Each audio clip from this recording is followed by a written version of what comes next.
Yasmine da Silva Neri est une adolescente de 16 ans vivant au Brésil et dont la vie, pourtant très paisible, va prendre un sombre tournant lors d'un rendez-vous avec un garçon qu'elle avait rencontré sur Twitter.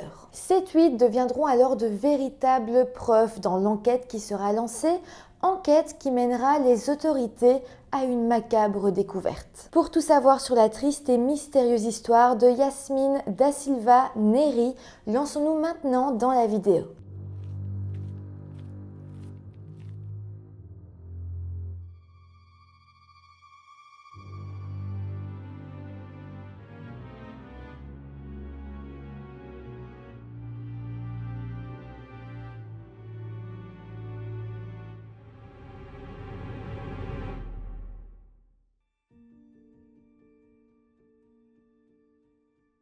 Hello tout le monde, j'espère que vous allez bien. Aujourd'hui, je vous retrouve avec une histoire qui m'a vraiment passionnée parce qu'une grande partie des faits se passe sur Twitter. Alors, je sais, c'est Twitter, c'est X, maintenant c'est X, mais je pense que je vais continuer à dire Twitter dans toute la vidéo, tout simplement parce que ça se passait à l'époque où Twitter s'appelait encore Twitter et parce que c'est plus facile, comme ça je peux vous parler de tweets et non de posts, on sait sur quel réseau ça se passe. Ça me paraît plus facile, j'espère que vous ne serez pas tous en colère contre moi en commentaire. En tout cas, j'espère que cette histoire vous intéressera autant que moi et ne perdons plus une minute et lançons-nous dans cette triste affaire. Yasmine da Silva Neri était une jeune fille de 16 ans vivant au Brésil dans la ville d'Araraquara dans le quartier de Selmi Dei avec son père Waldir Neri et sa mère Helena da Silva. Yasmine avait également une grande sœur qui s'appelle Jaycee Neri, mais je pense qu'à l'époque elle ne vivait déjà plus avec leurs parents, mais malgré tout, Yasmine paraissait très proche d'elle. Et puis en soi, toute la famille paraissait assez unie. Du haut de ses 16 ans, Yasmine était décrite comme une jeune fille assez timide, douce, calme et qui aimait beaucoup passer du temps avec ses amis. Et puis, de ce que j'ai pu voir sur ses réseaux sociaux, elle semblait vraiment fan d'anime. J'ai aussi pu lire qu'elle aimait énormément la musique rock, elle jouait de la guitare et aussi du piano. De plus, elle aimait beaucoup jouer aux échecs. Sa sœur, Jaycee, a d'ailleurs écrit un joli texte qui parlait de Yasmine et un des passages disait « Elle était timide mais avec ce sourire, elle enchantait tant les gens. Elle était très intelligente et j'étais toujours fière de dire que j'avais une sœur si talentueuse. Elle était drôle, une amie, une partenaire, elle aimait aider. » Pour continuer de vous parler un petit peu de la vie de Yasmine, en 2019, donc l'année de ses 16 ans, elle est entrée au lycée. Ce lycée était assez particulier, il s'appelait le Sapiens Collegium et se situait dans la ville d'Araraquara. C'était en fait l'un des meilleurs lycées de la ville et si Yasmine avait pu l'intégrer, c'était grâce au fait qu'elle avait réussi à obtenir une bourse d'études grâce à ses excellentes notes. En fait, pendant toute sa scolarité, Yasmine avait toujours été perçue comme une étudiante très intelligente et très studieuse. Aussi, elle disait que plus tard, elle voulait étudier l'astronomie. Elle aimait beaucoup les maths et avait des facilités en physique, mais elle était aussi très douée en langue parce qu'à seulement 16 ans. En plus de parler le portugais, donc sa langue natale, elle parlait aussi l'anglais, l'espagnol et l'allemand. Mis à part tout ça, Yasmine était aussi une adolescente très prudente. Elle prévenait toujours ses parents lorsqu'elle partait quelque part et elle n'était pas du tout du genre à faire le mur pour aller rejoindre des amis en douce ou quoi que ce soit. Non, elle disait toujours où elle allait et quand elle partait, elle passait pas plus de 2 heures sans appeler ou envoyer des messages à ses parents pour dire avec qui elle était et où est-ce qu'elle était. Pour Yasmine, c'était important de respecter les règles, c'était important que ses parents aient confiance en elle et c'est vrai que pour une ado de 16 ans, elle faisait pas énormément de bêtises. Il faut aussi savoir que Yasmine était très présente sur les réseaux sociaux, notamment sur Twitter où elle était vraiment très active. Elle tweetait tous les jours et tout au long de la journée et son contenu était principalement des tweets où elle racontait comment elle se sentait, comment se passait sa journée, notamment ses journées à l'école. C'était comme un petit journal intime qu'elle partageait au public. Je sais pas si vous avez Twitter, mais en tout cas il y a quand même beaucoup de personnes sur ce réseau qui sont juste là pour parler de leur vie, pour pour parler de leur état d'esprit, donner leurs avis sur quelques petites choses ou pour simplement trouver une communauté qui partage les mêmes passions que nous. C'est d'ailleurs ce que faisait Yasmine parce qu'elle était très fan d'Harry Potter, donc elle aimait bien parler de la saga avec d'autres personnes sur Twitter, mais aussi elle était très fan de plusieurs acteurs hollywoodiens et donc pareil avec d'autres internautes, elle en parlait, ils partageaient des photos, des films qu'ils avaient aimés. Voilà, en vrai, c'était un Twitter d'adolescente, il n'y avait rien de mal dedans. Alors évidemment, pour écrire cette vidéo, je me suis penchée sur son compte Twitter, j'ai lu pas mal de ses tweets et j'ai pu voir que son dernier tweet avait été rédigé le dimanche 9 juin 2019.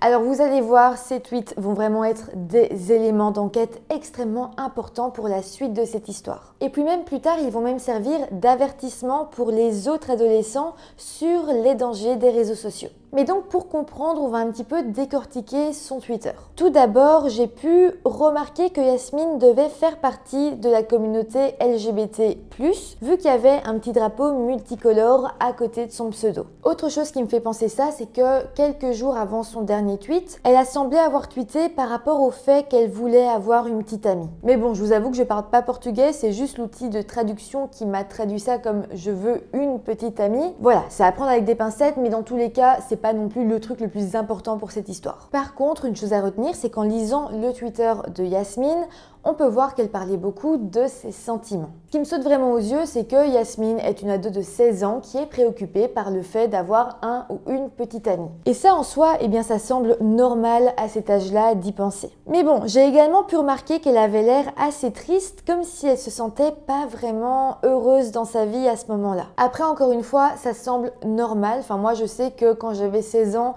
je tweetais pas toujours des trucs super joyeux. Moi aussi, j'étais préoccupée par mes sentiments, etc. J'ai aussi eu ce rapport-là à Twitter où j'écrivais un petit peu comme si c'était mon journal intime.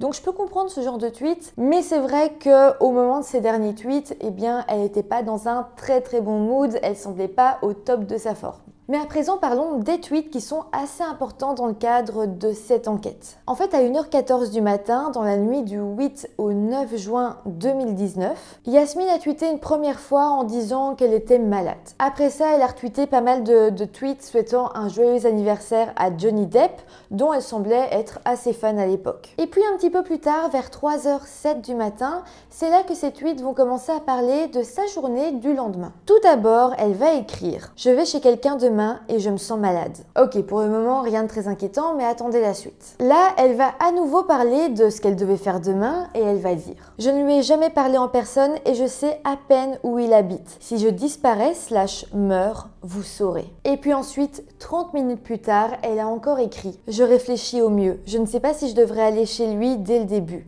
Ah. Donc là, on peut facilement s'imaginer la scène. Yasmine est dans son lit, elle pense à la journée du lendemain qui l'attend. Elle se fait la scène de cette rencontre avec ce parfait inconnu à qui elle a donc parlé seulement sur Twitter, mais jamais en vrai. On sent bien dans ces tweets que petit à petit, elle réalise à quel point la situation peut être dangereuse. Elle se rend compte que c'est bizarre que son inconnu l'a invitée chez lui au lieu de l'inviter dans un lieu public.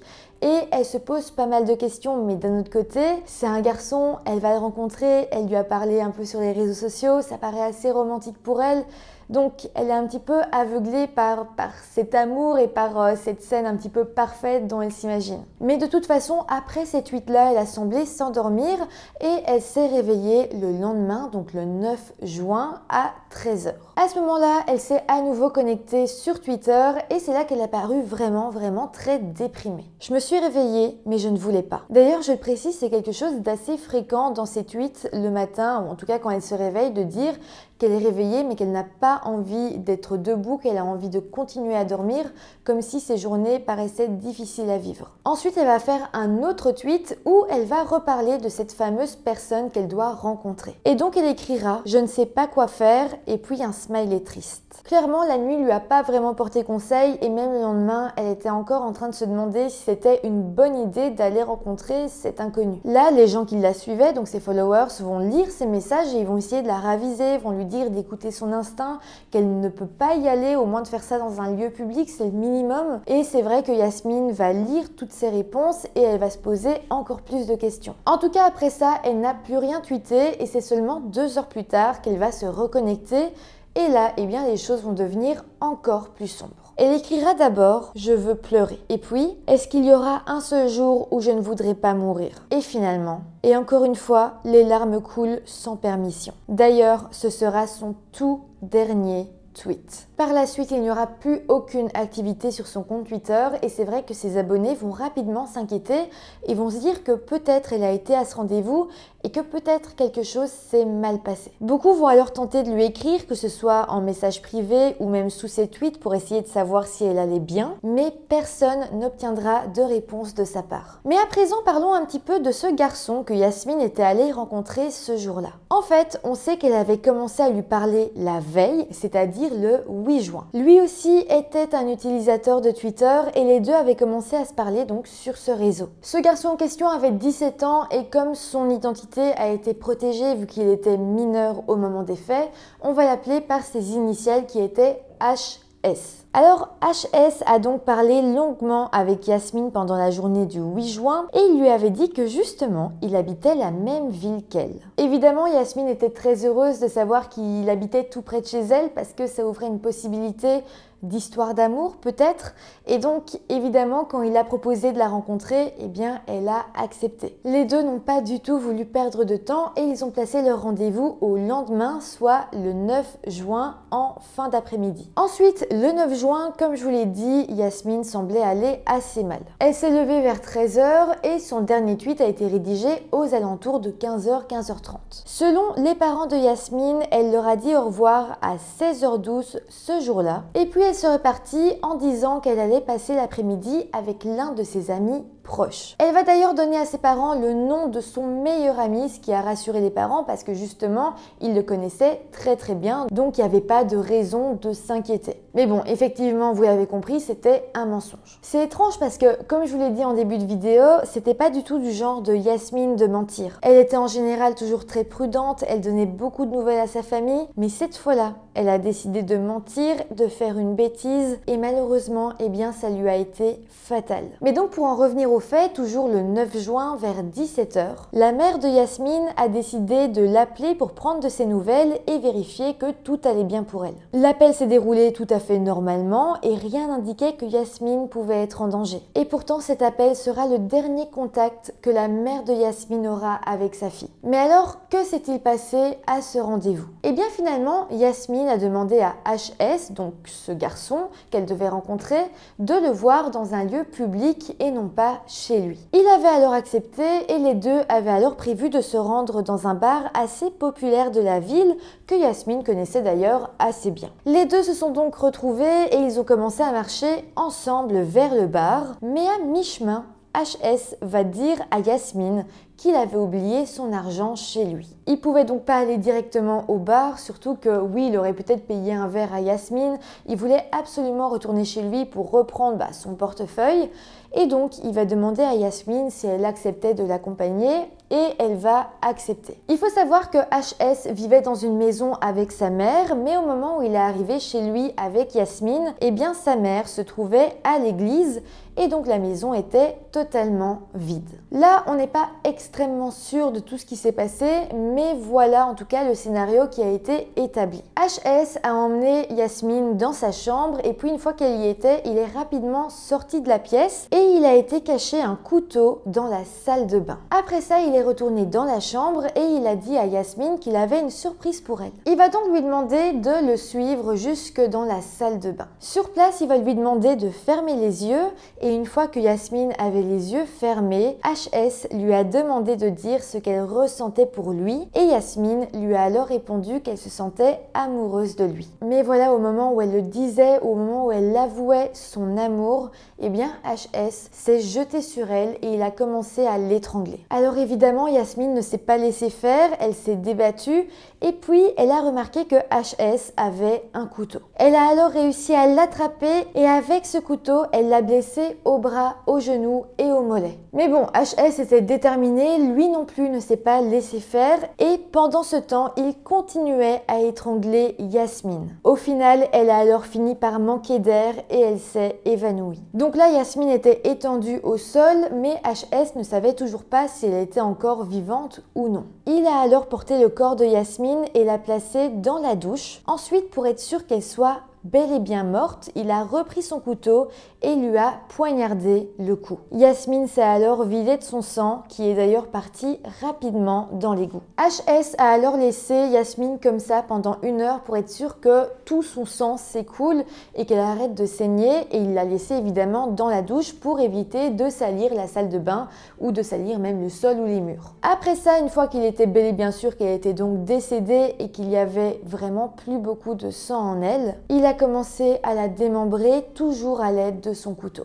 Après ça, il a nettoyé toute la salle de bain pour ne laisser aucune trace, et ensuite il s'est débarrassé du corps de Yasmine, mais ça j'y reviendrai un petit peu plus tard. Après ça, plus tard dans la journée, la mère de HS va rentrer de l'église et elle ne va rien trouver de bizarre, tout avait l'air comme d'habitude. Son fils avait l'air parfaitement détendu et rien ne paraissait étrange dans la maison. Elle ne s'est donc doutée de strictement rien. D'un autre côté, les parents de Yasmine ont eux commencé à s'inquiéter lorsqu'en fin de journée, leur fille n'était toujours pas rentrée. La nuit a fini par tomber et ils n'avaient toujours aucune trace d'elle. Ils sont restés éveillés toute la nuit à essayer de la contacter encore et encore, à faire des rondes dans le quartier, mais ils ne l'ont pas trouvée, et c'est finalement le lundi 10 juin 2019, donc le lendemain matin, que les parents de Yasmine vont prendre la décision d'appeler la police afin de rapporter la disparition de leur fille. En même temps, eh bien, les parents vont ouvrir les réseaux sociaux de Yasmine, et c'est là qu'ils vont découvrir que la veille, elle n'avait pas du tout été voir l'un de ses amis proches comme elle l'avait dit, mais plutôt un garçon qu'elle avait rencontré sur Twitter.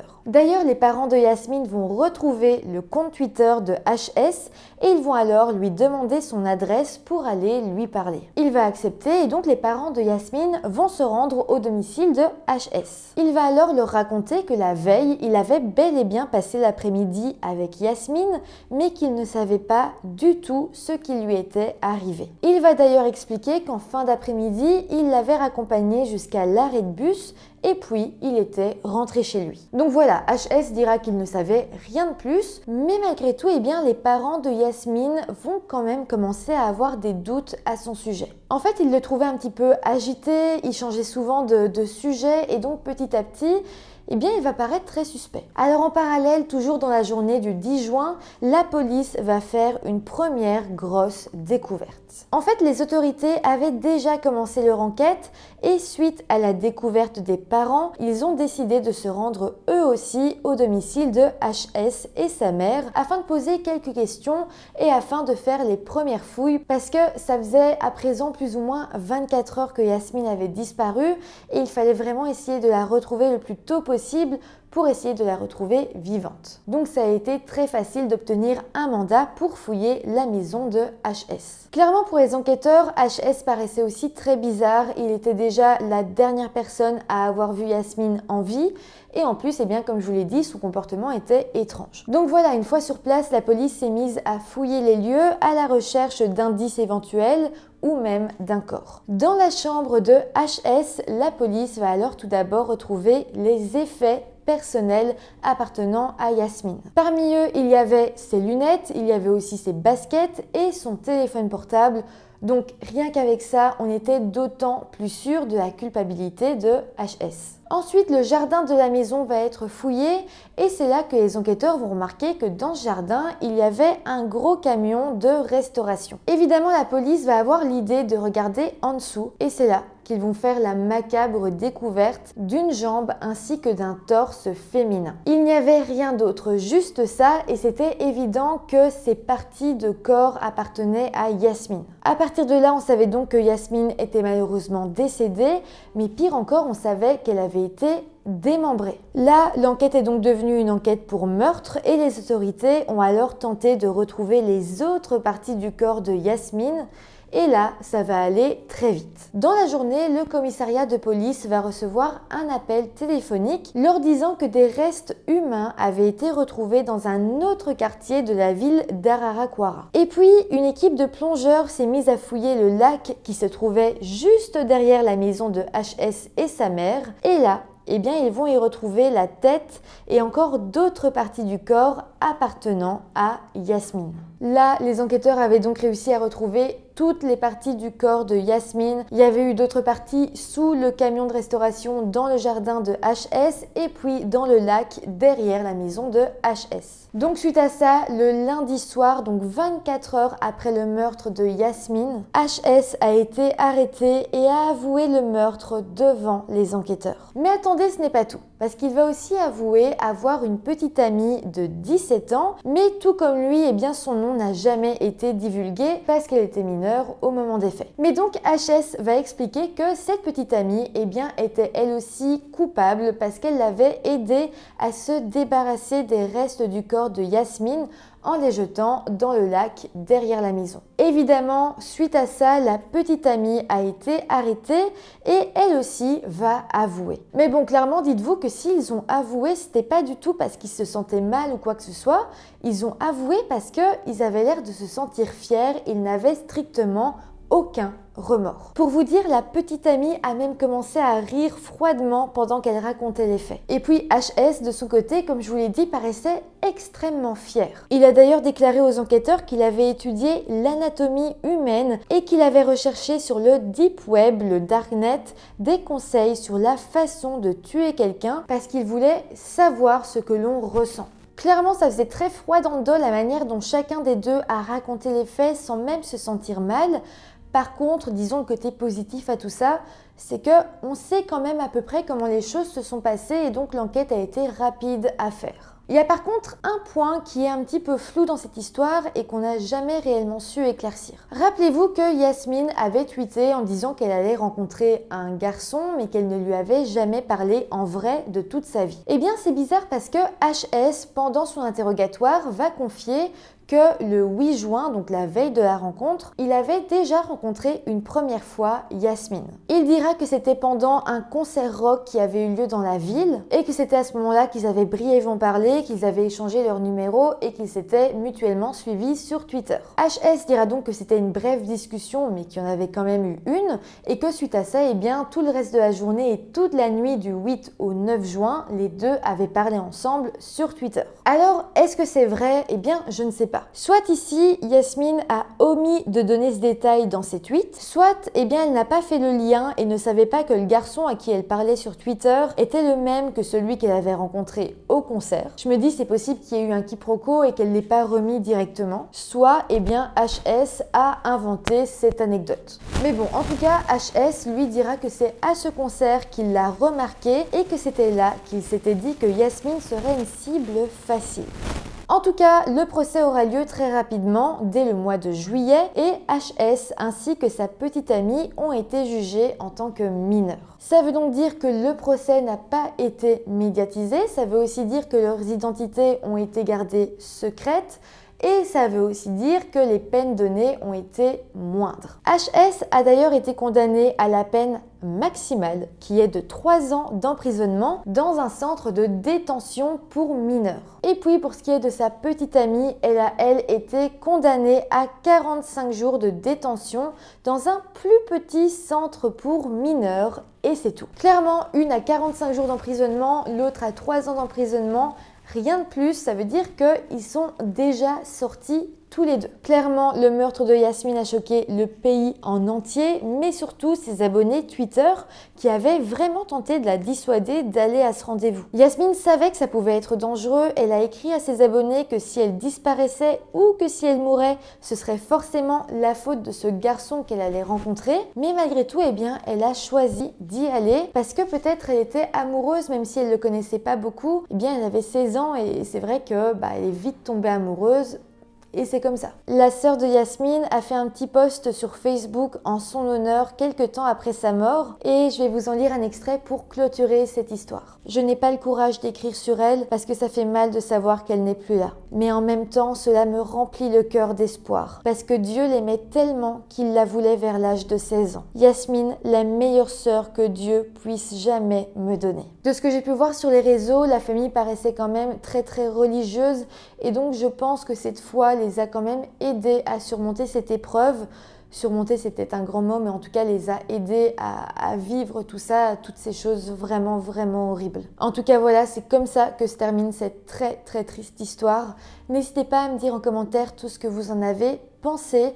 N'hésitez pas non plus à mettre un petit pouce en l'air si l'histoire vous a intéressé, à vous abonner à la chaîne. Je vous souhaite d'ores et déjà une très, très bonne année 2024. Et voilà, moi je vous dis à très, très vite pour une nouvelle vidéo. Bye!